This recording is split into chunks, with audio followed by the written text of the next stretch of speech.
Hello friends, अब हम लोग दो छोटे छोटे एक बार क्वेश्चन सॉल्व कर लेते हैं हमारे इस एवरेज ड्यू डेट के।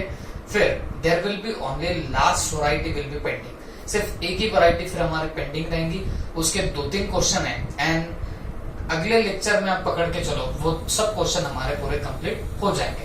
एंड अकॉर्डिंगली ये जो फिक्स टॉपिक है जो एग्जाम में आता है बोले तो आता है, ये हमारा कंप्लीट हो जाएगा। ओके, उसके पहले एक डिस्कशन करना चाहूंगा मैं एक क्वेश्चन का जो मैंने होमवर्क दिया था। वैसे तो मैंने सारे सॉल्यूशंस आपको उसके अंदर डाल के रखे, हमारे ग्रुप में मैंने सारे सॉल्यूशंस आपको प्रोवाइड कर दिए। रीजन इज वेरी सिंपल, क्योंकि आपके क्वेश्चन जो है वो 2-3 क्वेश्चन मैं आपको दे रहा हूँ, है ना। अब क्योंकि मैंने जैसे बताया मैंने एक्स्ट्रा के बहुत सारे क्वेश्चन इसके अंदर डाल के रखे हुए प्रैक्टिस मैनुअल के, तो कुछ ना कुछ आपको होमवर्क तो डेफिनेटली करना पड़ेगा फॉर प्रैक्टिस पर्पजेस ऑल्सो। तो उसमें एक बात मैं देख रहा हूँ, कुछ लोग है ना नंबर ऑफ डेज निकालने में गलती कर रहे थे। जिन लोगों ने मुझे पहले भेजा तो उनके नंबर ऑफ डेज गलत आ रहे थे। तो बेटा ये बहुत बेसिक सी चीज होती है, अब उतना तो आपको कैलकुलेशन आना चाहिए। ठीक है, गलती हो जाती है, सिली मिस्टेक किसी से भी हो सकती, कभी भी हो सकती है, बट उसी के लिए आपको प्रैक्टिस रिक्वायर्ड होती है। अब क्योंकि ये कंप्लीट होते आ रहा है, कल डेफिनेटली कंप्लीट हो रहा है, तो आपकी अब टेस्ट भी इस पे आएगी। अब आपको इसको प्रॉपरली एक बार मैं बोलूंगा हर एक प्रॉब्लम आपके हाथ के नीचे से अच्छे से जाना चाहिए। ओके, तो ये जो फिक्स टॉपिक है ना बच्चों, इसके मार्क्स हमको हमारे जेब में डाल देने रहेंगे। ओके, तो ये अच्छे से आप लोग करोगे। तो एक होमवर्क प्रॉब्लम था जिसका मैंने सॉल्यूशन ग्रुप में डेलिबरेटली नहीं डाला था। 18 नंबर का क्वेश्चन, ओके, जो मई 2019 की अटेम्प्ट में पूछा गया था। तो बेटा क्वेश्चन तो बहुत सिंपल था, जैसे हम लोग कल देख रहे थे वो जो नई वैरायटी हमने स्टार्ट की, क्वेश्चन वही था, बट प्रॉब्लम हुई उसके सजेस्टेड आंसर में। देखो बेटा इंस्टीट्यूट में कभी कभी ऐसा हो ही जाता है। ओके, इंस्टीट्यूट कभी कभी ऐसे बचकाने आंसर दे देती है जिसको आप कोई चैलेंज नहीं कर सकते हो। ओके, हाँ, उसका शिकार कौन होते हैं? जो बच्चे वो पर्टिकुलर अटेम्प्ट दे के आए हुए। मैं क्या बात कर रहा हूँ, अब ये जो क्वेश्चन नंबर 18 था, तो आपको समझ रहा होगा कि ये 1 मंथ के क्रेडिट पे गुड्स सेल करता है। गुड्स सेल करता है, गुड्स सेल करना। और मैं आपको पहले से बताते आ रहा हूं, जब भी आप गुड्स सेल या परचेस करोगे तो वहां जो भी क्रेडिट का पीरियड होता है, तो उसमें कभी आप लोग क्या ऐड नहीं करते, 3 डेज ऑफ ग्रेस ऐड नहीं करते, क्योंकि वो सिर्फ बिल्स ऑफ एक्सचेंज में क्राइटेरिया होता है which is given under negotiable instrument है। और ये जो क्वेश्चन था ये बिल्स का था ही नहीं, बट बंदे ने क्या किया, जब ड्यू डेट्स निकाली ना तो वहां पे उसने 3-3 दिन ग्रेस के ऐड कर दिए। अब आपने इतने सारे क्वेश्चन देखे, हमने प्रिंसिपल बनाए, इतने क्वेश्चन बनाए, जहां गुड्स वगैरह सेल होता है, ट्रांजैक्शन होता है, हम वहां कभी ड्यू डेट्स नहीं लेते। ओके, बट उसने सरप्राइजिंगली यहाँ पे आंसर वैसा निकाला, बट नीचे अजम्पशन भी दे दिया कि भाई मैंने तो ये सोच के निकाला कि 3 दिन ग्रेस के ऐड कर देना, अजम्पशन लिख दिया। ओके, सॉल्यूशन जब देखोगे क्लियर कट उसने अजम्पशन लिखा हुआ मिल जाएगा। अब वो अजम्पशन वहां पे वैलिड होता ही नहीं है, तो जो बच्चा बिना 3 दिन ऑफ ग्रेस के भी निकालेगा उसको भी मार्क्स मिल जाएंगे, और जिसने 3 दिन ग्रेस के ऐड करके किया उसको भी मार्क्स मिल जाते हैं। ये कभी कभी क्या होता है, सजेस्टेड आंसर में जब गलती आती है तो उसको छुपाने के लिए लोग ऐसे काम कर देते हैं। ओके, तो आप टेंशन मत लेना, हम जैसे आज तक सॉल्व कर रहे हैं, क्योंकि सारे मॉड्यूल्स के प्रॉब्लम, प्रैक्टिस मैनुअल के प्रॉब्लम सब में ऐसा ही है, तो आपने भी वही चीज फॉलो करनी है। ओके, पैनिक नहीं होना है। तो इसके लिए मैंने उसका सॉल्यूशन नहीं डाला था, क्योंकि वो सॉल्यूशन 3 दिन ग्रेस के ऐड करके निकाला हुआ है बंदों ने, जो कि गलत जाता है। ओके, हाँ, अजम्पशन लिख रहे हो तो बात अलग, बट बलजबरी क्यों अजम्पशन लिखोगे जब वहां 3 दिन का क्राइटेरिया होता ही नहीं है। वो तो सिर्फ बिल्स ऑफ एक्सचेंज में 3 डेज ऑफ ग्रेस का क्राइटेरिया होता है, नॉर्मल क्रेडिट टर्म में नहीं होता। आपने इतने सारे प्रॉब्लम देखे, कहीं भी वैसा नहीं है। ओके, तो बस इतने बात पे ध्यान रखना, ठीक है। अब ये होने के बाद हम लोग कल जो वैरायटी देख रहे थे उसी वैरायटी का एक क्वेश्चन देखने वाले, क्वेश्चन नंबर 6। अब मैं पहले आपको रिवाइज करा दूं, कल हम लोग वैरायटी कौन सी देख रहे थे। तो बेटा वैरायटी वाज लाइक दैट, आप लोग क्या करते हो, आप लोग किसी बंदे को सेल कर रहे हो और वो बंदा आपको भी सेल करते जा रहा है, दोनों एक दूसरे को क्या कर रहे हैं, सेल कर रहे हैं। तो ये वाली वैरायटी हम लोग देख रहे थे। तो उस वैरायटी में होता क्या है, कुछ नहीं, आपने जैसे आज तक किया वैसे ही करो, टेबल बनाओ, लेकिन दोनों के टेबल बनाना। बेस रेट जब लोगे तो दोनों के टेबल की ड्यू डेट पे एक बार नजर घुमा लेना और जो सबसे अर्लीस्ट डेट मिलेगी वो तुम लोग एज अ बेस्ट डेट बोल के वहां पे सिलेक्ट करने वाले हो। आई होप सबको समझ में आ रहा है what I am telling here. Okay, तो आपने उसको क्या पकड़ना है, आपकी बेस्ट डेट पकड़ के रखनी रहेगी। ओके, अब फिर दूसरी बात, इसके बाद आपका formula of average due date क्या रहेगा। तो भाई एवरेज ड्यू डेट का फॉर्मूला रहेगा base date plus difference in summation of product upon difference in summation of amount, that will be of what base date over there. वो आपका average due date का formula रहेगा। Okay, तो ये सब बातें हम लोगों ने देख के रखी थी और ऐसे हमने प्रॉब्लम्स भी सॉल्व करके रखे हुए थे। ओके, अब देखो कुछ कुछ बच्चों के अच्छे अच्छे क्वेश्चंस भी आते हैं मेरे पास में, तो वो भी मैं जरा जरा से सबके सामने भी रख देता हूँ। अभी पार्थ ने मेरे को एक क्वेश्चन पूछा था कि सर एक पर्टिकुलर कोई क्वेश्चन था मेरे हिसाब से, वहां पे ईयर 2016 था। ओके, अब 2016 इज डेफिनेटली लीप ईयर, तो अब जब इंटरेस्ट कंप्यूट कर रहे थे तो हमने परसेंट लगाया था अपॉन 365 किया था। तो पार्थ का बोलना था सर ये तो लीप ईयर है ना, तो 366 ले लो। बट बेटा होता क्या है, अब आप कल भी देखो मैंने जो आपको सॉल्यूशन दिया है, तो क्वेश्चन नंबर 29 है आई थिंक सो, तो उस क्वेश्चन में भी देखो वो 2012 ईयर का था जो ऑल्सो लीप ईयर है। बट जब वो डिनोमिनेटर लेता है तो 365 डेज लेके भी सॉल्व कर सकते हो। देखो एक बात बोलता हूं मैं आपको, होता क्या है जब आपको एग्जाम में ऐसे क्वेश्चन आते हैं ना, अब देखो आपने कितने सारे क्वेश्चन भी ऐसे देखे जहां पे सीधे लीप ईयर होने के बावजूद आपको नोट दे देते थे कि assume 28 days in a February. Okay, assume 28 दिन होते हैं फेब्रुअरी में, तो क्यों ऐसा बोल देते हैं? हमको तो पता है ना लीप ईयर में कितने होते पता ना। अब जैसे 2020 है तो ये लीप ईयर है। हमारे मॉड्यूल के कुछ क्वेश्चंस है जो मॉड्यूल के क्वेश्चन में सीधे वो नोट दे देता भाई फेब्रुअरी में 28 ही दिन पकड़ो, दैट्स इट। ओके, और कुछ क्वेश्चन है जहां 2020 होने के बावजूद इंटरेस्ट वो 365 डेज पे निकालता है। तो what is the reason behind that? क्या उनको पता नहीं है क्या कि लीप ईयर में 360 डेज होते हैं, 366 होते हैं? तो रीजन इज दैट, होता क्या है बच्चों, जब वो एग्जाम का एटमॉस्फेयर होता है ना, या फिर जो हमारी सीए एग्जाम्स होती है ना, तो ये कोई यूपीएससी के एग्जाम्स नहीं है, तो या यूपीएससी बोलो या जनरल नॉलेज के एग्जाम्स नहीं है, तो वो आपको ये नहीं चेक करते कि आपको पता है क्या कि फरवरी में 29 डेज होते हैं ना leap year, and in totality 366 days होते हैं लीप ईयर में। वो बात आपके एंगल से एकदम बराबर है, आप बराबर पूछ रहे हो, आप क्योंकि ध्यान दे रहे हो, that's why you are asking those doubts. लेकिन एक चीज याद रखना, एग्जाम में इन लोगों की रिक्वायरमेंट क्या होती है, भाई तुमको निकालना आ रहा क्या वो बताओ। अब फेब्रुअरी ठीक है, वहां बहुत सारे क्वेश्चंस होते हैं, तो अकॉर्डिंगली वो लोग भी क्या करते हैं, ऐसी बातें कंसिडर करते हैं। ये थोड़ा बहुत आईसीआई का प्लस पॉइंट होता है। ओके, ये बातें कंसिडर हो जाती है। आप इधर ही नहीं, आगे आप सीए फाइनल फिर इंटर में होंगे, वहां पे भी आपको ऐसे बहुत सारे चैप्टर्स मिलेंगे जहां ये छोटी मोटी बातें तो ऐसे रफा दफा करते हैं। अब जैसे मैंने आपको बताया था, जैसे आप जर्नल का फॉर्मेट है, ओके, तो जर्नल में जब आप रेक्टिफिकेशन के प्रॉब्लम सॉल्व करते थे तो काफी बच्चे थे जो क्या करते थे, पूरी टोटल भी नीचे लिखते थे। मैंने आपको क्या बताया, आप मॉड्यूल के आंसर देख लो, वो टोटल लिखते ही नहीं है। वो सही है, आपने 11th-12th में सीखा है भाई टोटल लिखा करो नहीं तो मार्क काटेंगे, बेटा वो बोर्ड हो गया। ओके, अब आप बोर्ड में नहीं, आप सीए कोर्स में आ रहे हो, तो यहाँ जो इररिलेवेंट बेफालतू की बातें होती है ना, उसको ऐसे ही उड़ा दिया जाता है, क्योंकि पता है ना सीए जब बनोगे ना भाई, तो एंट्रीज आपकी मारी जाती है टैली में। ओके, तो वहां कुछ करना नहीं पड़ता, एंट्री मारोगे तो सीधे बैलेंस शीट बन जाती है। तो उनको पता है कि तुमको बस एंट्री मारना आना चाहिए, दैट्स इट। तो वो फिर आपकी ये फिजूल की बातें नहीं देखते बैठते, तुमने टोटल लिखा क्या करा क्या, है ना। थोड़े से ग्रो अप होना पड़ेगा। तो ये कुछ कुछ बातें होती है जो आप लोग वहां पे स्किप भी कर सकते हो।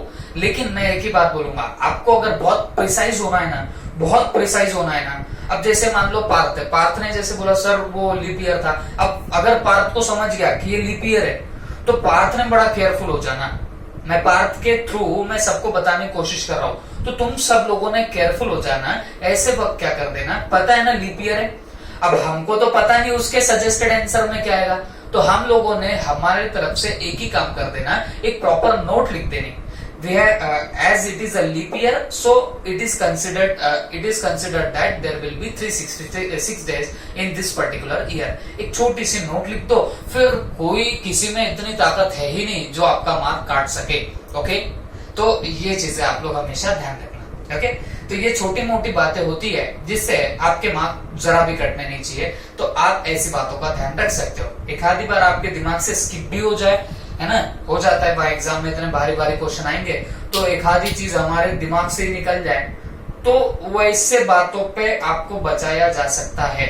ओके, कुछ कुछ बातें होती है जहां आप लोग बच सकते हो। हाँ, नहीं तो तुम बोलेंगे सर हम लोगों ने 15 अगस्त था, हमने वो जो ड्यू डेट थी हमने 15 अगस्त ही ले ली, तो ठीक है ना सर, क्या फर्क गिरता है? तो बेटा इतने बड़े फर्क नहीं गिरते यहाँ पे, ये तो कॉन्सेप्ट है, ये आपको पता ही होना चाहिए। ओके, हाँ, ये जनरलाइज चीजें होती है जो बुकिश नहीं है, हमारे बुक से रिलेटेड नहीं है, सिलेबस से रिलेटेड नहीं है। हाँ, कॉमन सेंस है, पता होना चाहिए। आप छोटे से बड़े हुए हो तो आपको पता होना चाहिए फेब में ऐसा लफड़ा होता है। ओके, वैसी बातों के लिए यहाँ पे आपको जज नहीं किया जाता, ये बात समझ के लेना। ओके, ये जो दूसरी बातें होती है ना, उसके लिए आपको कभी सीए में जज नहीं करते।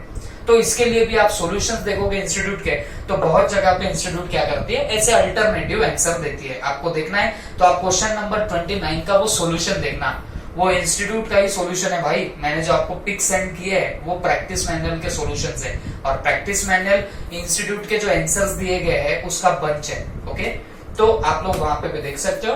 बोलने का मतलब एक है, मेन कॉन्सेप्ट पे फोकस कर दो, वो आना चाहिए प्रॉपरली। ठीक है, चलो अब हम लोग क्वेश्चन सॉल्व करेंगे, क्वेश्चन नंबर 6। ठीक है, तो क्वेश्चन नंबर 6 यहाँ पे डाल देंगे एक बार, ये हमारे नोट्स का ही क्वेश्चन नंबर 6 है। अब ये क्वेश्चन में डाला क्या गया है, Manoj had the following bill receivable and bills payable against Sohan. ठीक है, मतलब मनोज को बिल कुछ रिसीवेबल भी है और कुछ बिल्स पेबल भी है अगेंस्ट सोहन, सोहन के against. Calculate the average due date when the payment can be received or made without any loss of interest. तो ये बंदे को कुछ रिसीवेबल भी है, पेबल भी है, और आपको पूछा गया है कि एवरेज ड्यू डेट यहाँ पे निकालो। दैट्स इट, ये आपके सामने क्वेश्चन आ गया। तो एक डब्बा दिया है बिल्स रिसीवेबल का, एक डब्बा दिया है बिल्स पेबल का। कल जैसे हम लोग क्वेश्चन सॉल्व कर रहे थे, बस वैसे ही क्वेश्चन ये भी है। सिर्फ फर्क इतना है, कल आपके गुड्स से रिलेटेड क्वेश्चन थे, तो आज सीधे बिल से रिलेटेड क्वेश्चन है। बिल से टर्म है तो यहाँ 3 दिन ग्रेस के जरूर जरूर ऐड करने पड़ेंगे। ओके, क्योंकि बिल्स में तो मैंने आपको बोला छाती ठोक के आपको 3 दिन ग्रेस के ऐड करने ही पड़ेंगे। ओके, तो बिल्स रिसीवेबल की टोटल दिया आपको 1, 6, 16, 3000 वगैरह वगैरह। बिल्स पेबल का साइड में दिया है। ओके, तो इसको वैसे ही सॉल्व करना जैसे कल के क्वेश्चन सॉल्व कर रहे थे, difference in summation of product upon difference in summation of amount, इस फॉर्मूला से होगा। That's it. 15 August 2016 was a public holiday. देखो कितना केयर करती है इंस्टीट्यूट आपकी। इंस्टीट्यूट के मॉड्यूल के इस क्वेश्चन में क्लियर कट बोला भाई 15 अगस्त 2016 was a public holiday. Okay, अच्छा ये पब्लिक हॉलिडे से एक और बात पार्थ की याद है। पार्थ काफी अच्छे अच्छे डाउट्स निकालता है, बाकी भी बहुत लोग हैं जो अच्छे अच्छे डाउट्स पूछते हैं। तो पार्थ ने मेरे को एक बोला, सर फर्स्ट में का क्या, फर्स्ट में लेबर डे है। तो बेटा मैं तुमको एक बोलना चाहूंगा, वैसे देखा जाए तो इंडिया में बहुत सारे हॉलिडेज को पब्लिक हॉलिडे बोला गया है। ओके, उसमें बहुत से लिस्ट आती है, बहुत सा कुछ कुछ आता है, लेकिन मेरा बोलना है कि क्या आप इतनी सारी डेट्स याद रख सकते हो? नहीं रख सकते हो। अकॉर्डिंगली याद रखना, हमारे एकेडमिकल पर्पस के हिसाब से 15 अगस्त कैसे भी याद रखना, 26 जैन कैसे भी याद रखना। आपको बाकी कुछ याद नहीं रहा तो चलता, और एक आधी बार लिख के दिया भाई इस डेट को संडे है, तो ये 3 चीजें बस इतनी याद रख लो। बाकी आपको कोई डेट याद रखने की जरूरत नहीं, बलजबरी का कंफ्यूज होने की जरूरत नहीं है। अब जैसे मैंने आपको क्रिसमस के बारे में बताया था, वो 25 दिसंबर को आता है। कहाँ पे हमने पब्लिक हॉलिडे समझा उसको? वैसे तो छुट्टियां होती है, छुट्टी मिलती है अपने को, बट हम एकेडमिकली उसको नहीं पकड़ते। वैसे ही फर्स्ट में है तो हम लोग पकड़ेंगे क्या? नहीं। हमारा इंडिया ऐसा है भाई, यहाँ 30 त्योहार चलते रहते, बट क्या सब पब्लिक हॉलिडे आपको याद होना चाहिए क्या? नहीं। वापिस से वही बात है। कौन सी बात? मैं बोला ना आपको, आपका जो जनरल नॉलेज है ना, वो यहाँ टेस्ट नहीं होता। हाँ, बेसिक मुद्दे आपको याद रखने पड़ेंगे। जैसे एक तुम्हारा क्या, एक 15 अगस्त, 26 जनवरी। ठीक है, ये मेन चीजें आपको याद रखनी है। और देखो इंस्टीट्यूट तो कितना केयर कर लेती है। इंस्टीट्यूट को लगा भाई आप वो भी भूल जाओगे, तो बंदे ने क्या किया, वो भी लिख के रख दिया 15th August was a public holiday. अब पता तो है आपको वैसे. However, 6 September 2016 was also declared as sudden holiday. Okay, वो इमरजेंसी हॉलीडे डिक्लेयर्ड हुआ है. अरे बात समझे कि नहीं समझे? तो अब देखो यहाँ पे दो बातें आ रही है. अब मैं आपको पहले भी बता चुका हूं, जब पब्लिक हॉलीडे आएगा तो आप हमेशा प्रीसीडिंग डे लोगे, है ना. प्रीसीडिंग डे की हम लोग ड्यू डेट पकड़ते हैं. और अगर सडन हॉलीडे आता है, इमरजेंसी हॉलीडे आता है, तो सक्सीडिंग डे लेना पड़ेगा. ठीक है, तो ये चीज का आप लोग प्रॉपरली ख्याल रखना. तो बस अब हम लोग क्या करते हैं, बढ़ते आगे इस प्रॉब्लम से. तो क्या करना पड़ेंगे, डब्बे बनाने पड़ेंगे. चलो बना लेते. हेडिंग डाल देना, calculation of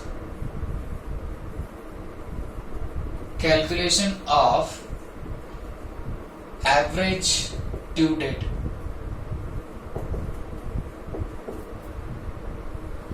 calculation of average due date. Okay, अब यहाँ पे बेस डेट को जगह छोड़नी पड़ेगी. बट बेटा अपने को अभी मालूम रहती क्या बेस डेट? जवाब है नहीं, अभी तो कुछ नहीं मालूम रहता अपने को. तो चलो अब क्या करते हैं, अब फटाफट डब्बे बना लेते.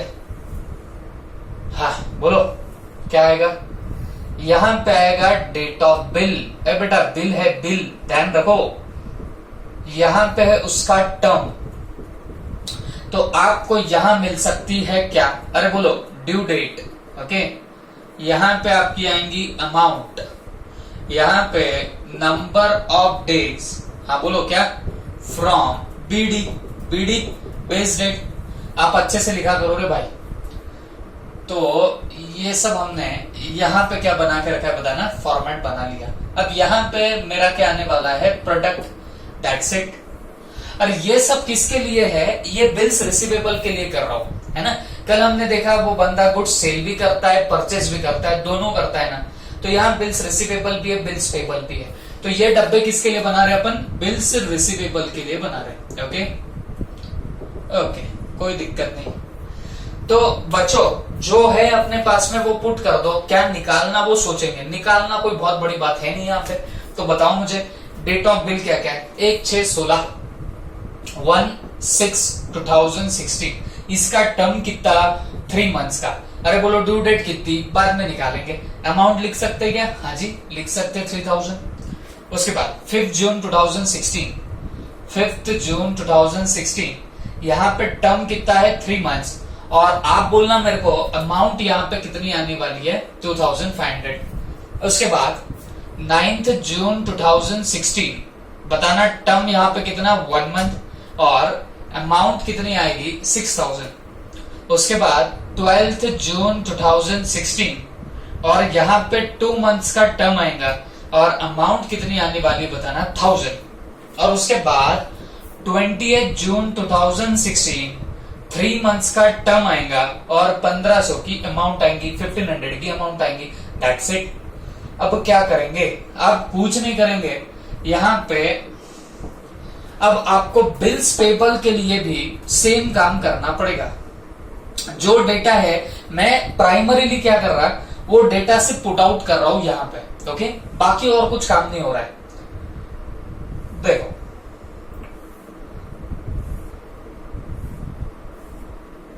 चलो बताओ क्या करोगे. यहां पे डेट ऑफ बिल, यहां पे टर्म, यहां पे ड्यू डेट, यहां पे अमाउंट, यहां पर number of days from base date. Okay, और इसके बाद यहां पे आने वाला है प्रोडक्ट. ओके, तो ये सब हमने यहां पे निकाल के रख दिया. अब क्या करेंगे, जो है वो डाल देंगे. बेटा ये बिल्स पेबल के लिए ध्यान में रखना, तो वो राइट हैंड साइड में उसके डब्बे दिए हुए. तो बताना 29 मई 2016. सबसे पहले 29 मई 2016. टर्म कितना, टर्म है 2 महीने का. अरे ड्यू डेट कितनी, ड्यू डेट पता नहीं. अमाउंट कितनी, 2000, तो 2000 लिख दो. उसके बाद 3 जून 2016, तो 3 जून 2016. टर्म कितना, 3 मंथ्स का. अमाउंट कितनी, 3000 की, लिख दो यहां पे. उसके बाद 9 जून 2016, तो 9 जून 2016. टर्म कितना, 1 मंथ. अमाउंट कितनी 6000, दैट्स इट, हो गया काम खत्म। ओके, अब क्या करेंगे, अब मेरे हिसाब से अब आपको यहाँ पे ड्यू डेट्स का काम करना पड़ेगा। ओके, तो सबसे पहले हम लोग अब ड्यू डेट्स निकालने चलते हैं, तो चलो आप भी मेरी हेल्प कर देना। 1 जून 16 में 3 महीने जोड़ो, 3 महीने का टर्म है, कैसे निकलेगा, दिमाग में रखो 1 तारीख और 6 में 3 जोड़ दो, कितना हो गया 9, और 3 दिन ग्रेस के जोड़ देना, तो ये कितना हो जाएगा 3 सितंबर 2016, ये कितना हो जाएगा 4 सितंबर 2016। ओके, उसके बाद यहां पे 5 जून 16, 3 महीने है, 5 तारीख दिमाग में रखो, 6 में 3 जोड़ दो, वो सितंबर आएगा, 5 सितंबर आ रहा, बट उसमें 3 जोड़ देना, तो वो कितना हो जाएगा बताना, वो हो जाएगा 8 सितंबर 16। उसके बाद 9 जून 16 में 1 मंथ ऐड कर दो, तो 9 जैसा का वैसा दिमाग में, 6 में 1 जोड़ दो तो वो 7 हो गया, तो 9 जुलाई बन रहा, 3 डेज ग्रेस के ऐड करना, तो वो बन रहा है 12 जुलाई 2016। इसके बाद 12 जून 16, 2 महीने ऐड कर दो, कैसे होगा, 12 जैसा का वैसा दिमाग में और 6 में 2 ऐड कर दो तो वो 8 हो जाएगा, वो 12 अगस्त बन रहा। अरे बेटा 3 दिन ग्रेस के ऐड करो, 15 अगस्त बनेगा, खतरा है, अरे क्या खतरा है, 15 अगस्त इज पब्लिक हॉलीडे, तो प्रेसिडिंग डे लेना पड़ेगा, ध्यान में रखना। तो यहाँ पे 14 अगस्त 2016 आएगा। ओके, ये खतरा था। उसके बाद आप एक बार देख लो भाई, सितंबर भी आपका सडन हॉलीडे 6 सितंबर, वो भी ध्यान रखना पड़ेगा। फिर बाद में अगर देखोगे तो 28 जून 16, 3 मंथ्स का वहां पे टर्म दिया गया है, तो मुझे एक बात बताओ, 20 दिमाग में रखो, 6 में 3 जोड़ दो तो वो हो गया 9, तो वो 28 सितंबर बन रहा, 3 दिन ग्रेस के जोड़ देना, तो 23 सितंबर 2016 ये तुम्हारी ड्यू डेट बन गई बिल्स रिसीवेबल की। अब ऐसे ही बिल्स पेबल की भी हम लोग ड्यू डेट बनाएंगे, बट 15 अगस्त और 6 सितंबर का जरा सा ध्यान रखना। ओके, चल मेरे को एक बात बताना, 29 में 16 में 2 मंथ्स जोड़ दो, तो मेरे को एक बात बताओ, अगर 29 जैसा का वैसा दिमाग में है, 5 में 2 ऐड कर दो तो वो कितना हो गया, 29 जुलाई हो गया। अरे बेटे 29 जुलाई तो हुआ, लेकिन 3 दिन ग्रेस के ऐड करो, 30 जुलाई, 31 जुलाई एंड 1 अगस्त, ध्यान रखना। तो 1 अगस्त 2016 ये ड्यू डेट आएगी। फिर 3 जून, उसके बाद में आपको 3 महीने ऐड करते हैं, तो 3 तारीख दिमाग में रखो एंड 6 में 3 जोड़ दो तो वो बनेगा 9, तो वो बन रहा है 3 सितंबर। 3 डेज ग्रेस के ऐड करो तो वो तो बन रहा है 6 सितंबर को, बोल रहा इमरजेंसी हॉलीडे है, तो आपको एक दिन बाद लेना पड़ेगा, तो वो 7 सितंबर में आपकी ड्यू डेट जाने वाली है। Okay, 7 September 2016। आई होप ये तो पता है ना आपको, और मैंने शायद आपको वो एक चार्ट भी बनाया था, नहीं भी पता होगा तो आई होप सबको याद आ रहा होगा। उसके बाद 9 जून 1 मंथ का टर्म ऐड करो, 9 जून है, जून मतलब 6 में 1 ऐड कर दोगे तो 7 बनेगा, 9 जुलाई बन रहा, 3 दिन ऐड करो तो वो बन जाएगा 12 जुलाई 2016। दैट्स इट, हो गया काम तमाम। ओके, अब बच्चों मुझे एक बात बताओ, अब हमको क्या करना पड़ेगा, तो हमको इन ड्यू डेट्स के कॉलम को घूरना पड़ेगा और इनमें से एक डेट हमको सिलेक्ट करनी पड़ेगी as a base date, but याद रखना दोनों की बेस डेट सेम रहेंगी और दोनों के ट्रांजैक्शन की सबसे पहली अर्लीस्ट ड्यू डेट जो आएंगी वो तुम्हारी क्या बनने वाली है बताना, बेस डेट बनेगी। तो मुझे आप लोग एक बात बताओ, 4 सितंबर, 8 सितंबर, 12 जुलाई, 14 अगस्त, 30 सितंबर, 1 अगस्त, 7 सितंबर, 12 जुलाई, तो बेटा आपको क्या लगता कौन सा महीना सबसे पहले आता? तो सर आप बोलेंगे अगस्त, सितंबर, जुलाई, 3 ही महीने दिख रहे, तो सबसे पहला तो जुलाई का मंथ आता। तो मैं बोलूंगा बेटा जुलाई में कौन सी डेट आपको जल्दी दिख रही? जुलाई की देखो 12 जुलाई, 12 जुलाई, दोनों तरफ 12 जुलाई, तो मेरे हिसाब से 12 July is the earliest date, तो वो आपकी क्या बनने वाली है बताना, that will be your base date. Okay, तो आप यहाँ पे बेस डेट में क्या डाल दोगे, 12 जुलाई 2016।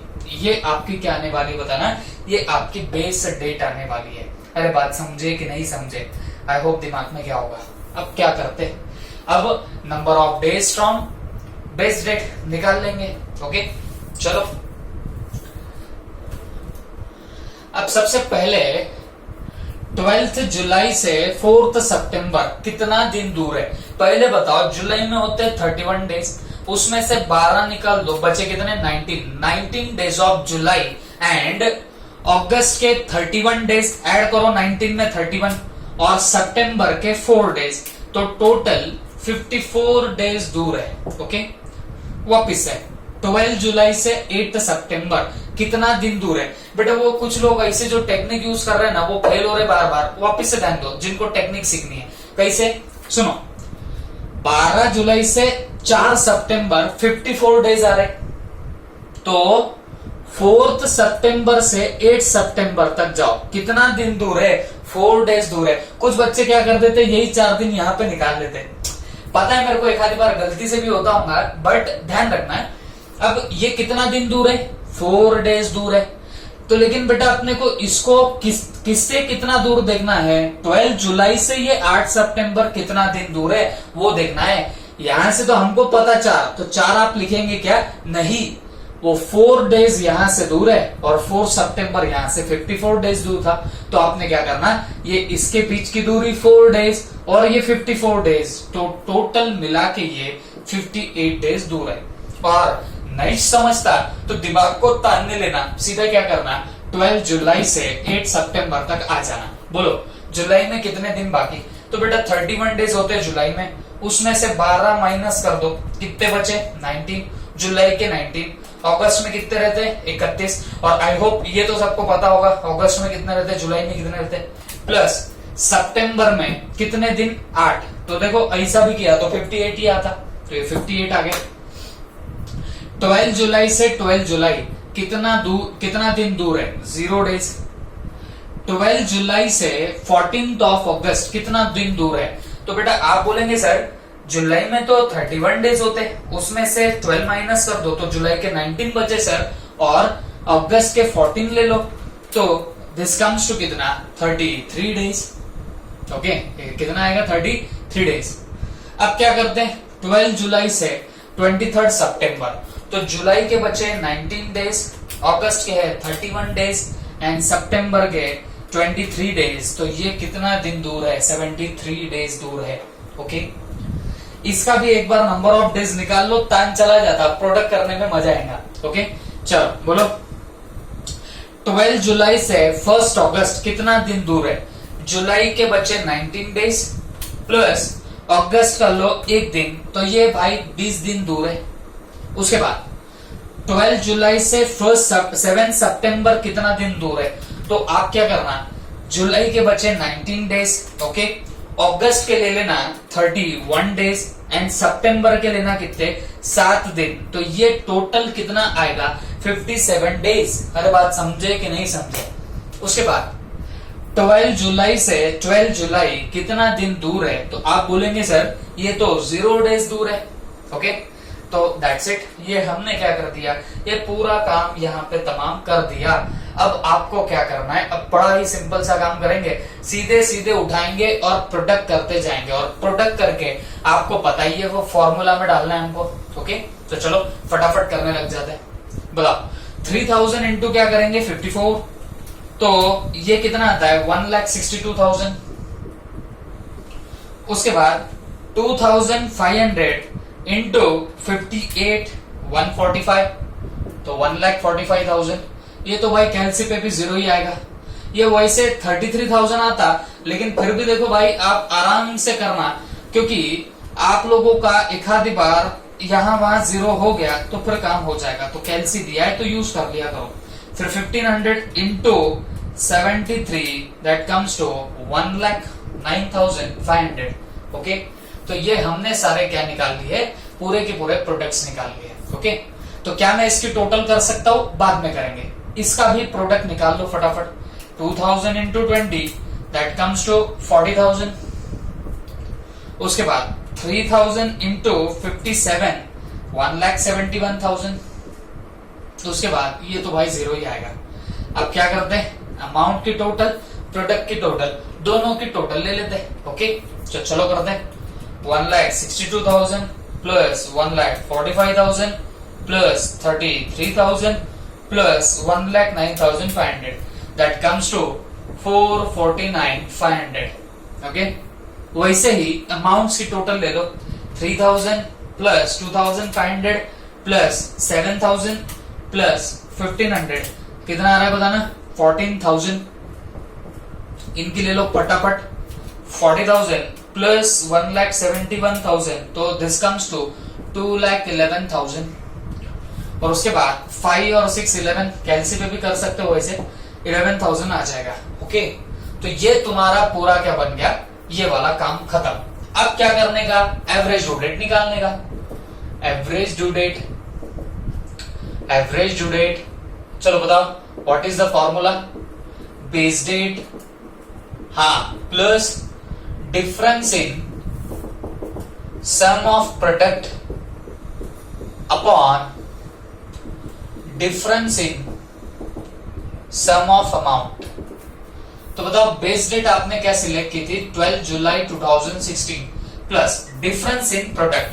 तो ये प्रोडक्ट में डिफरेंस ले लो 449,500 माइनस 2,11,000 दिस कम्स टू 238,500।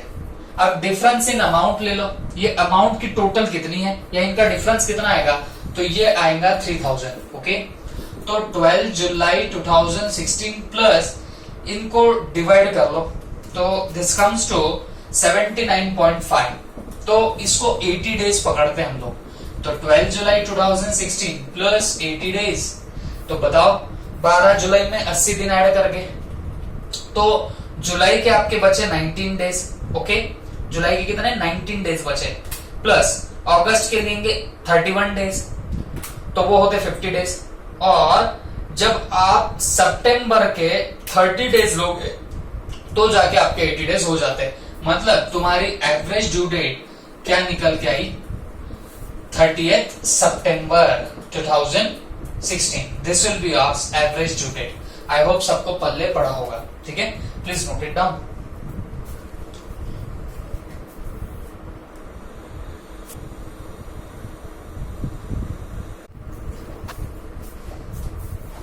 तो चलो बच्चों एक हमारा एक क्वेश्चन बाकी था, क्वेश्चन नंबर 1 छोटा सा प्रॉब्लम है। वहां पे उसने प्रूव करके बताया था कि एवरेज ड्यू डेट वर्क कैसे करती है, जो मैंने आपको शायद पहले ही प्रूव कर दिया था। तो हम प्रूव नहीं करेंगे, सिर्फ वहां पे एवरेज ड्यू डेट निकालनी है तो हम लोग वो निकाल लेंगे। और वैसे भी फर्स्ट वैरायटी को थोड़ा टाइम हो गया है तो थोड़ा ब्रशअप हो जाएगा। ओके तो चलो हम लोग एवरेज ड्यू डेट का ये एक पर्टिकुलर क्या करते हैं, क्वेश्चन सॉल्व करते हैं। क्वेश्चन नंबर 1, ठीक है, बड़ा ही छपरे सा क्वेश्चन है। The following are the amounts due on different dates in between the same parties. 500, 800,000, 3rd जुलाई ये ड्यू डेट्स है, 3rd July, 2nd August and 11 सितंबर। तो आपको यहाँ पे फटाफट निकालनी है ड्यू डेट। ओके तो इसमें मैं ज्यादा तान नहीं ले रहा, फटाफट निकाल के मोकला हो जाता हूं। Calculation of due date, average due date, calculation of average due date. Okay यहां पे सबसे पहले आएगी आपकी base date. Okay base date, तो बेस डेट में अब हमको कुछ अभी पता तो नहीं है फिलहाल, बट बेटा वो जो दिए ना वो सारी ड्यू डेट्स ही है। तो आप क्या कर सकते हो, आप डायरेक्टली यहीं से बेस डेट पकड़ के ले सकते हो, ठीक है, बट फिर भी रुक जाते हैं। यहां पे आएंगी ड्यू डेट्स, यहां पे आएगी आपकी अमाउंट, यहां पे आएगा number of days from base date, number of days from base date, और इधर आएगा आपका प्रोडक्ट। ओके इधर आएगा आपका प्रोडक्ट। तो ये बन गया इन टोटलिटी हमारा ये सारा पूरा काम, ठीक है। अब यहां पे एक चीज और आपको ध्यान में रखने जैसी ये है कि भाई आपको ड्यू डेट देके रखी हुई है, तो मुझे बताना ड्यू डेट में 3rd जुलाई, 2nd अगस्त, 11 सितंबर, सब में पहली कौन सी डेट आती है, 3rd जुलाई। तो वही आपकी क्या बनने वाली है, बेस डेट। तो यहां पे लिख देना 3 जुलाई, ओके, और ये मेरी बन रही है बेस डेट। तो चलो ड्यू डेट्स यहां पे लिख देता हूं 3 जुलाई, उसके बाद में 2 अगस्त, उसके बाद में 11 सितंबर, ओके। तो ये सब ये सब ड्यू डेट्स हमने डाल दी है।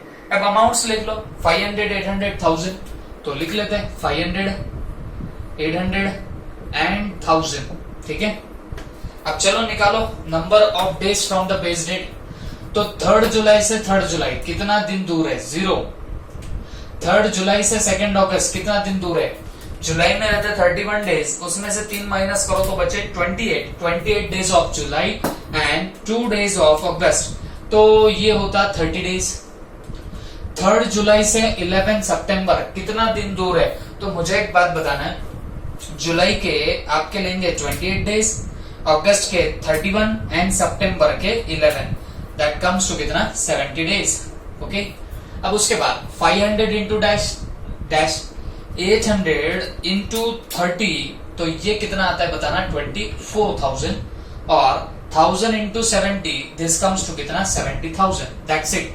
अब अमाउंट और यहाँ पे प्रोडक्ट की टोटल आपकी सारी आ जाएंगी और काम खत्म होगा।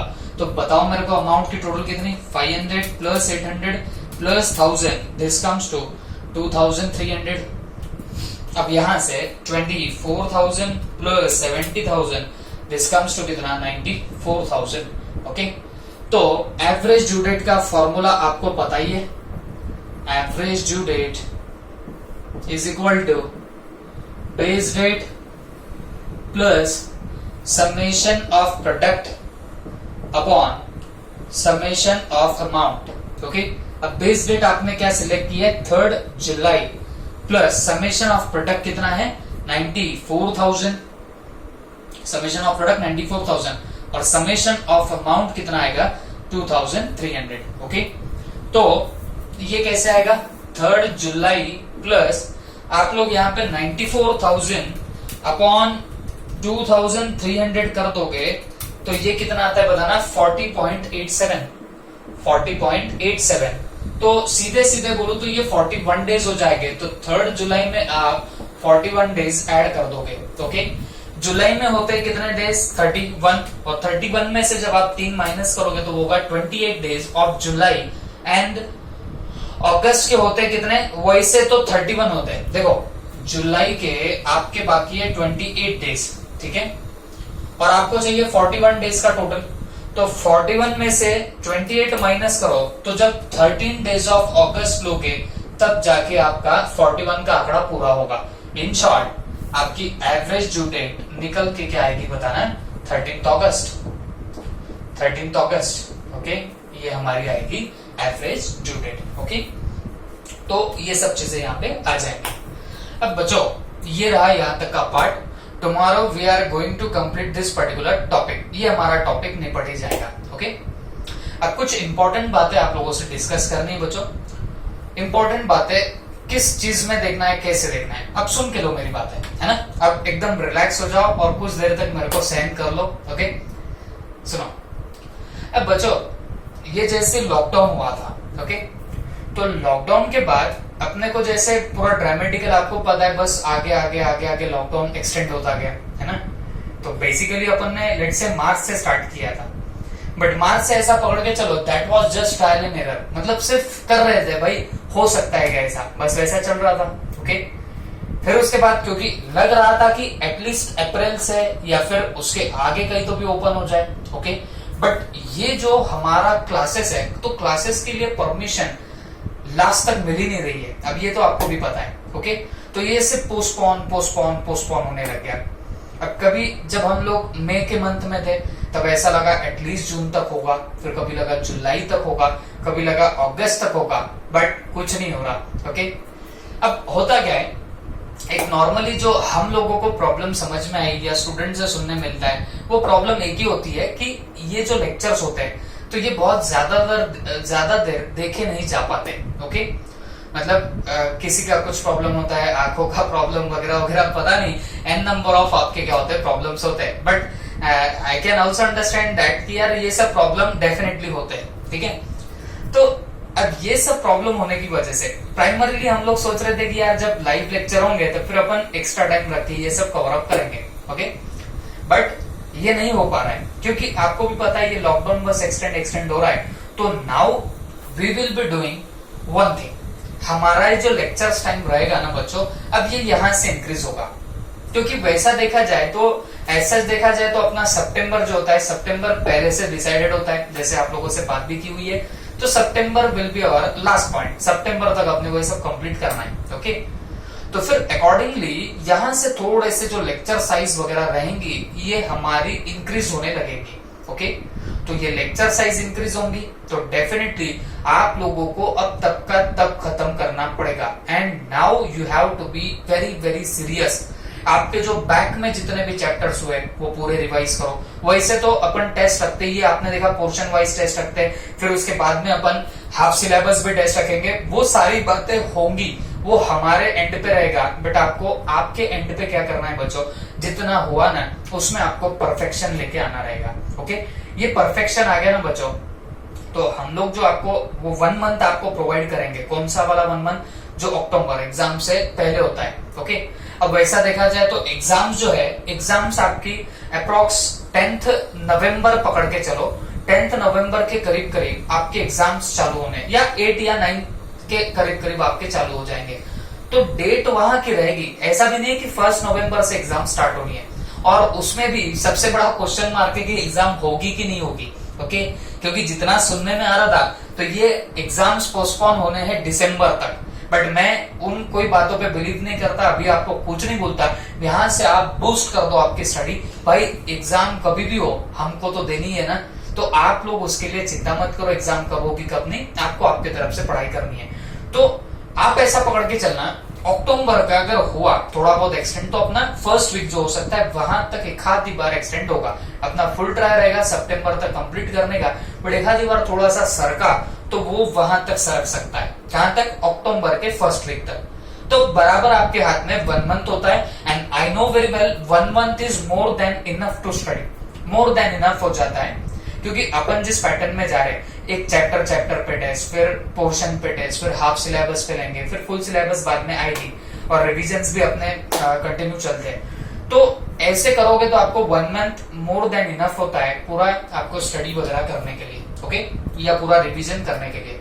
बट एक बात लगे कि बच्चों अब यहाँ से आपको सिंसियरिटी लेवल बहुत बढ़ानी पड़ेगी। देखो कुछ बच्चे हैं, मेरे को पता है बहुत अच्छे से, कुछ लोग ऐसे हैं जो बहुत मतलब अब मैं लिस्ट बनाऊं तो ऐसे 14 to 15 स्टूडेंट्स मेरे को पता है जो फ्रिक्वेंटली कांटेक्ट में होते हैं, प्रॉपरली डाउट पूछते रहते हैं, प्रॉपरली टेस्ट देते हैं, प्रॉपर होमवर्क करते हैं, सब एकदम परफेक्ट चलते रहता है, ओके। और लेकिन फिर भी मैं कुछ लोगों को बोलना चाहूंगा, देखो अब हर एक पे अब, क्योंकि अभी नंबर भी कैसा होता है आपको भी समझ रहा होगा, ये सब ऑनलाइन होने से थोड़ा सा एक डिफिकल्टी हमको भी आती है। क्या डिफिकल्टी आती है? अब मान के चलो 11th की बैच है, सपोज इंटर की बैच है, आपकी फाउंडेशन की बैच है, तो लेट्स से ये तीनों बैचेस के अगर पूरे स्टूडेंट्स मिलाए जाए तो अप्रोक्स ये 50 के करीब चले जाते हैं, 50 से 53 के करीब चले जाते हैं। अब ये इतने स्टूडेंट्स हैं और सबके पेपर्स एंड ऑल, ये सब जो चीजें है ना, ये सिर्फ व्हाट्सएप पे चलता है, इनके सबके डाउट्स व्हाट्सएप पे चलते हैं, ओके, ये सब बातें होती है। तो एक बात क्या होती है बच्चों, एक बात ये हो रही है, हमको एक जो पता चल रहा है कि काफी लोग हैं वो बराबर क्या करेंगे, जो होमवर्क दिया वो सब करेंगे, लेकिन कुछ लोग हैं जो नहीं कर रहे, ओके। तो बेटा जो फ्रिक्वेंटली कांटेक्ट में ना वो दिमाग में, लेकिन जो लोग नहीं करते ना तो वो ये 50-53 के अंदर से थोड़ा सा आइडेंटिफाई करने में मुश्किल हो जाता है कि यार ये बच्चे ने अपने को इस पर्टिकुलर क्लास का होमवर्क नहीं भेजा, ओके। तो ये बात थोड़ी सी हमको भी, एक बात बताओ तो थोड़ी मुश्किल जा रही है, क्यों? क्योंकि अगर इतने स्टूडेंट्स है एक साथ मैनेज करना है, सब व्हाट्सएप पे होमवर्क वगैरह आ रहे हैं, तो फिर एक प्रॉब्लम क्या होती है, जिनके है उनके डेफिनेटली देख लेते हैं, पता भी होता है कि यार ये लोग भेज रहे हैं बार बार, बट जो नहीं भेज रहे ना बच्चों, अभी क्या हो रहा है, अभी दिमाग से बाहर निकल रहे हैं। तो पहले से मेरे को पता है काफी लोग है, 1-2 लोग तो भाई ऐसे है जो मतलब टेस्ट दे ही नहीं, एक दो ही लोग हैं वैसे, बाकी कुछ नहीं, बाकी सब लोग एकदम प्रॉपरली होमवर्क कर रहे हैं, सब कुछ अच्छा कर रहे हैं, बट एक दो लोग नहीं कर रहे। और वो एक दो लोगों में मुझे इत्तेफाक लगता है एक बच्चा इतना अच्छा है जो अकाउंट्स में 100 आउट ऑफ 100 लेके आए, लेकिन वो स्टूडेंट अगर कोई टेस्ट नहीं दे रहा है, ओके, कोई होमवर्क्स नहीं कर रहा है, तो ये बुरी बात है, मेरे हिसाब से बुरी बात है। भाई आप में जितना पोटेंशियल है ना वो पूरा फुल्ली यूटिलाइज करो, पूरा लगा दो।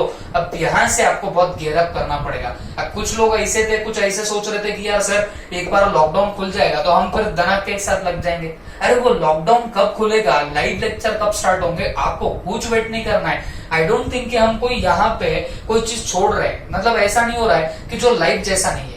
क्या है उसमें फर्क, क्या होगा लाइव में और इसमें क्या फर्क होगा, सिर्फ इतना होगा आप मुझे फिजिकली दिखोगे, अभी नहीं दिख रहे हो, दैट्स इट। इससे बड़ा क्या होगा, कुछ भी नहीं होगा। बट आप लोगों को तो मैं तो दिखाई दे रहा हूं ना, मैं लाइव में जैसे दिखूंगा वैसे अभी भी दिख रहा हूं। तो आप वो तो छोड़ ही दो, कब लाइव लेक्चर स्टार्ट होगा, हम फिर कब पढ़ाई को लगेंगे, ये सब छोड़ो। अब यहाँ से आपको आपकी स्टडी बहुत बूस्ट अप करनी पड़ेगी। बैक में जो भी हो रहा है ना लेके बैठो, ओके। अब से हम लोग क्या करेंगे, एक काम करेंगे, ये जो भी लेक्चर्स आपको मिलने वाले, अब होता क्या है कभी कभी मान लो चैतन्य सर का कभी मॉर्निंग में आ गया या मेरा मॉर्निंग में आया, फिर मैम का कभी शाम में आ गया, ये सब बातें होते रहती है। तो कुछ लोगों का बोलना था कि सर सेल्फ स्टडी को टाइम नहीं मिल रहा है ना, तो एक काम करेंगे, अब से आपको जो भी लेक्चर्स मिलेंगे वो आफ्टर 5 o'clock ही मिलेंगे, ओके। भले ही हमारी अपलोडिंग हो जाएगी बट हम आपको सेंड कब करेंगे, आफ्टर 5 o'clock सेंड करेंगे। 5 o'clock बोलो या 4 o'clock बोलो, 4 तो अपन फिक्स कर देते हैं। जब भी लेक्चर मिलेंगे आप वो 4 o'clock के बाद में मिलेंगे। तो फिर आपको अगर करना है तो आप पूरा रात भर बैठ के लेक्चर तो लेक्चर ही देख लो, ओके। और जो मॉर्निंग का टाइम बचेगा आपके पास में, तो मॉर्निंग का टाइम पूरा अप टू 4 o'clock वो पूरा की पूरा आप डिवोट कर दो आपकी स्टडी में, ओके। अब से आपका टाइमिंग ऑफ स्टडी बहुत ज्यादा राइज होना चाहिए। एक क्या होता है बच्चों, जब सब लोग ऐसे फिजिकली प्रेजेंट होते हैं ना, तो फिर अपन भी थोड़ी बहुत ज्ञान की बातें भी कर देते हैं, और इवन आप लोगों ने कैसे पढ़ना चाहिए कैसे नहीं, स्ट्रेटेजीज क्या होती क्या नहीं, वो भी अपन शेयर कर लेते हैं। बट क्योंकि प्रॉब्लम ये भी हो रहा है अभी आजकल हम लोग वीडियोस बना रहे हैं, तो वीडियोस काफी लंबा ना हो जाए, इसके लिए मैं कुछ कुछ बातें जो है वो आपको इतना डिस्कस नहीं कर रहा हूं। लेकिन इसका मतलब ये नहीं होता कि आप सेल्फ डिसिप्लिन ना बनो। आप लोगों ने प्रॉपरली खुद से कुछ अभी शेड्यूल बनाने हैं, आपके सेल्फ स्टडी को कितना टाइम चाहिए कितना नहीं, ये सब आपने प्रॉपरली बनाना चाहिए, ओके। मैं एक टेंटेटिव आपको शेड्यूल देता हूं, आप आंख बंद करके अब से वो फॉलो करने लग जाओ, ओके। देखो मैं एक ही बात बोलूंगा, आप लोगों का करंट में जितना भी चल रहा, जितने भी लेक्चर है, ओके, तो जितने करंट लेक्चर रहेंगे, अब आपकी स्टडी की स्ट्रेटेजी कैसे रहेंगी, मैं स्टडी की स्ट्रेटेजी आपको बता रहा हूं। तो जितना भी तुम्हारा अभी करंट लेक्चर चल रहा है, फिर अकाउंट्स हो, लॉ हो, इको हो, मैथ्स हो, एलआर हो, फिर उसके साथ में बीसीके, बीसीआर, कुछ भी हो, आप लोग क्या करेंगे, जो भी करंट लेक्चर चल रहे हैं, तो आज मैं जितना पढ़ा रहा हूं, आज बाकी के फैकल्टीज जितना पढ़ा रहे उतना डे टू डे रिवाइज करो, बोले तो करो, okay. Day to day revision, ठीक है, ये तो फॉर श्योर रहेंगी। देखो मैं इसके पहले भी एक गणित आपको बताया था कि देखो होता क्या है, जो पर्टिकुलर बंदे लोग जिस दिन का उस दिन निपटाते, तो वो जो चीज होती है ना वो उनके माइंड में 90% तक रिटेंड होती है। और ये सच में आप आजमा के देखो, अगर आप करके देखोगे तो आपको पता चलेगा कि सर इट इज वर्किंग। और क्योंकि तुम में से कुछ बच्चे ना यार जो इतने फ्रिक्वेंटली मेरे कांटेक्ट में, मतलब वो कुछ भी दो बराबर उनके पास में सिस्टमेटिकली सब कुछ मिलेगा। अब मैं नाम बताऊं तो कितने के बताऊं, ऐसे बहुत से है। बट कुछ बच्चे जो कांटेक्ट करने में पता नहीं क्यों शर्माते हैं। अरे भाई यहाँ आप फिजिकली प्रेजेंट नहीं हो, अगर सामने रहते ना तो अगर कोई लगता कि यार ये बराबर दिख नहीं रहा है, ये कर रहा है कि नहीं कर रहा है, ये अगर नहीं समझ में आता है तो बंदा पूछ लेता है, बट अभी मुझे कुछ पूछना नहीं जमेगा। तो आपकी भी एक रिस्पॉन्सिबिलिटी बन रही है कि आप आपके जो डाउट्स आ रहे हैं या कहीं प्रॉब्लम आ रही है या जो भी आपको बोलना है आप शेयर किया करो। आप जब तक एटमॉस्फेयर नहीं बनाओगे ना बच्चों for your study, that will be of no use. कुछ बच्चे अच्छा ग्रुप बना हुआ है कुछ बच्चों का, मेरे को पता है उन बच्चों का, तो वो लोग रिकरिंगली फ्रिक्वेंटली कर रहे हैं, पढ़ाई में अच्छे इन्वॉल्व है।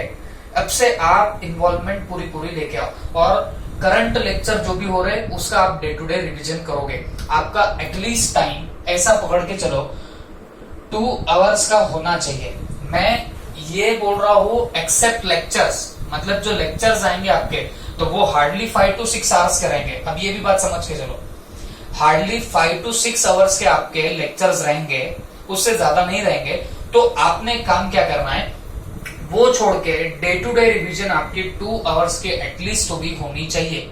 ओके, फिर उसके अलावा आपको बैकवर्ड कोई भी सब्जेक्ट उठाओ और जो भी चैप्टर हुए होंगे वो चैप्टर्स की आप रिवीजन करो, ओवरव्यू करो। आपके पास में लेक्चर्स है अवेलेबल। ओके, अगर किसी को लगता है यार स्पेयर में टाइम फिर भी पढ़ रहा है तो आप पीछे के लेक्चर्स देखो, लॉ का लेक्चर देखो, क्योंकि लॉ भी मैं आपको बोलता हूँ वो कॉन्ट्रैक्ट एक्ट बहुत बड़ी चीज है भाई, तुमको नहीं पता है। अब तुम देख लो कॉन्ट्रैक्ट एक्ट एक जगह पे 2 पलटे लोगे ना तराजू के, एक जगह पे कॉन्ट्रैक्ट एक्ट और एक जगह पे बाकी सारे एक्ट। ओके, तो contract act is very stringent, very critical, जो हमने वो कंप्लीट कर लिया, अब ऑलमोस्ट ही होता है, तो बाकी के एक्ट्स तकलीफ भी नहीं देते और फटाफट निपट भी जाते। तो ये बात समझ के लेना।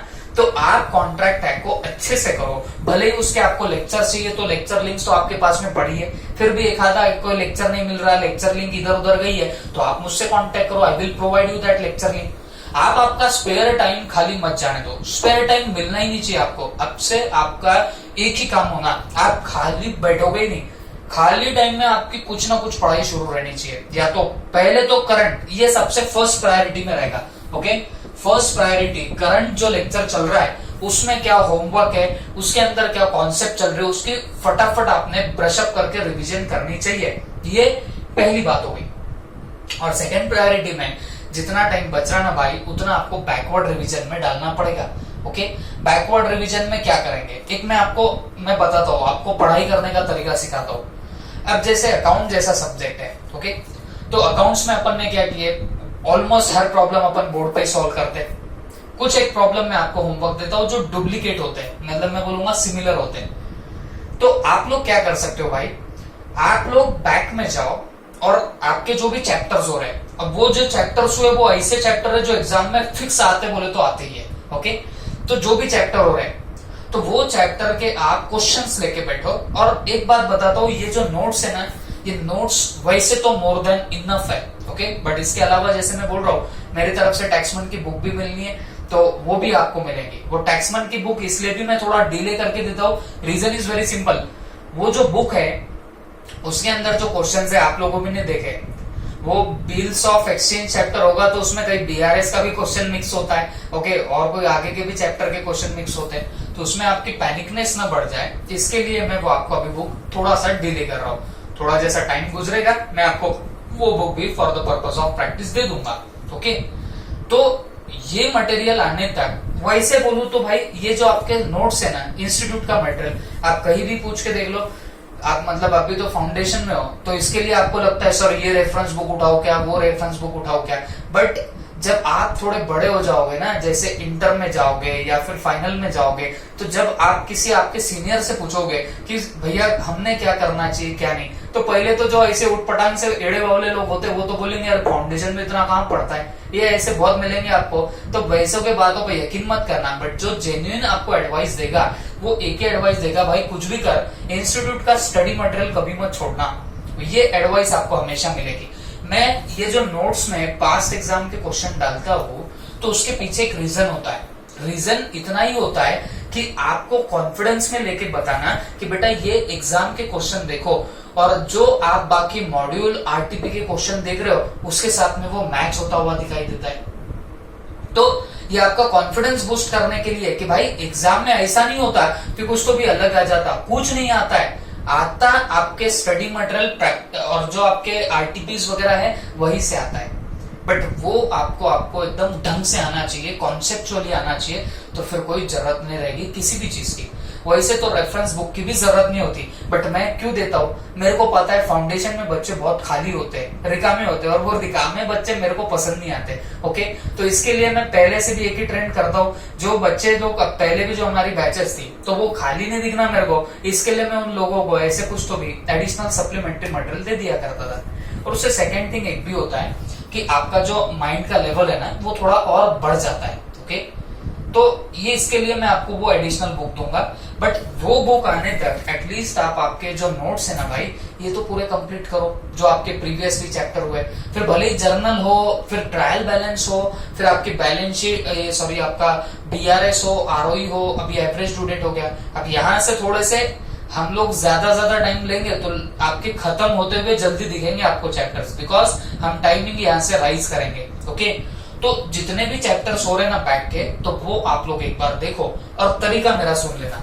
अब जब सॉल्व करोगे ना, अब ये आपकी, क्योंकि वैसे तो टेस्ट के टाइम आपने खुद ने आई होप सबने सॉल्व करके रखे होंगे, ओके, और वो भी इज्जत से किए होंगे। और मैं ये अज्यूम कर रहा हूँ सब लोग जो टेस्ट दे रहे हैं वो बहुत इज्जत से दे रहे हैं। नहीं भी दे रहे होंगे अभी तक, तो मैं बोलूंगा अब से सुधर जाओ, अब से इज्जत से देने लग जाओ। क्योंकि देखो, तुमको लगता होगा रे भाई तुम हमारे साथ मैनिपुलेट करोगे तो तुमको लगेगा यार सर को कहाँ पता चल रहा है ना। बट देखो, बहुत लोग होते हैं जो कुछ ना कुछ जो करते हैं ना वो पता चल जाता है, but we can't say directly that कि यार तुम कुछ तो भी गलत कर रहे हो इसमें। मैं तुमको एक ही बोलता हूँ, आप खुद को अंदर जाके देखो। अगर तुमको लगता है आज तक की भी टेस्ट तुमने अगर प्रॉपरली नहीं दी, ओके, तो मैं आपको सजेस्ट करूंगा आप यहां से ऑनेस्टली दिया करो। एक बात बोलता हूं, टेस्ट लेने के को पता नहीं है how do I set the paper, तुमको कुछ नहीं पता होता। मैं उसके अंदर बहुत सी चीजें आपकी टेस्ट करता हूँ। हर टेस्ट में अगर सपोज 20 मार्क्स की टेस्ट होगी तो 15 मार्क्स का मैं ऐसा डालूंगा जो आपके नोट से डिक्टो मैच होता, ओके, और कुछ एक 5 मार्क का कुछ तो भी सरप्राइजिंग होता है, या फिर होता तो नोट्स के जैसा ही बट उसमें कुछ तो भी कारीगरी वाली रहती, ओके। तो ऐसे में क्वेश्चन हमेशा डालता हूं। और एक बात ध्यान में रखना, तुमको अगर नोट्स के मार्क या नोट्स के जो क्वेश्चन है उसमें अगर तुम्हारे मार्क आ जाते, मेरे दिल को तब भी तसल्ली नहीं होती। जो क्वेश्चन नोट से डिक्टो मैच करता वहां तसल्ली नहीं होती। हाँ, एक समझ के चलता हूं कि भाई नोट्स के तो एटलीस्ट इनको अच्छे से आ रहे क्वेश्चन, बट जो वो एक आधा क्वेश्चन जो होता है ना, जो मैंने टेढ़ा मेढ़ा डाला हुआ होता है या फिर उसको मैंने मैनिपुलेट किया होता है, मेरी उस पर बहुत नजर होती है। और जो बच्चा और बच्ची वो क्वेश्चन अच्छे से सॉल्व कर लेता है, जेन्युइन गलतियां समझती है, जेन्युइन गलती क्या होगी, बट वो एटलीस्ट जो अटेम्प्ट अच्छे से करता है ना, तो वो बच्चा या बच्ची दिल में उतर जाता है, लगता है कि यार ये एकदम जेन्युइन है स्टूडेंट, ओके। और कुछ लोग है, मेरे को पता है, वो लोग क्या कर देते हैं, ऐसा कोई टेढ़ा मेढ़ा क्वेश्चन आया जो नोट से डिक्टो मैच होता उतना क्वेश्चन सॉल्व कर लेंगे, और जो अलग क्वेश्चन आया वो सॉल्व नहीं करेंगे। टेस्ट में मार्क फिर भी 20 में से 15 दिखेंगे, बट वो चीज दिल में मेरे नहीं उतरती। तो मैं आपको एक ही सजेस्ट करूंगा, आप लोग अभी तक भी अगर कोई टेस्ट जेन्युइनली नहीं दिए होंगे चलेगा, बट इसके आगे जेन्युइनली टेस्ट दो। रीजन इज दैट अगर आपके टेस्ट के जो मार्क्स आएंगे ना, तो वहां से मुझे आपकी लेवल पता चलेगी। अगर तुमने जेन्युइनली टेस्ट नहीं दी होंगी, मैं तो ऐसे समझ के बैठ रहा क्या कि यार ये सारे बच्चे बड़े भारी है, मतलब सब एकदम आउट ऑफ ही लेके आ रहे वगैरह वगैरह, ये मेरी थिंकिंग बनते जाएगी, ओके। और कहीं ना कहीं तुम्हारे पेरेंट्स की भी थिंकिंग बनेगी। पेरेंट्स की कैसी बन रही है, क्योंकि मैं हर टेस्ट के मार्क्स पेरेंट्स को भेज रहा हूँ।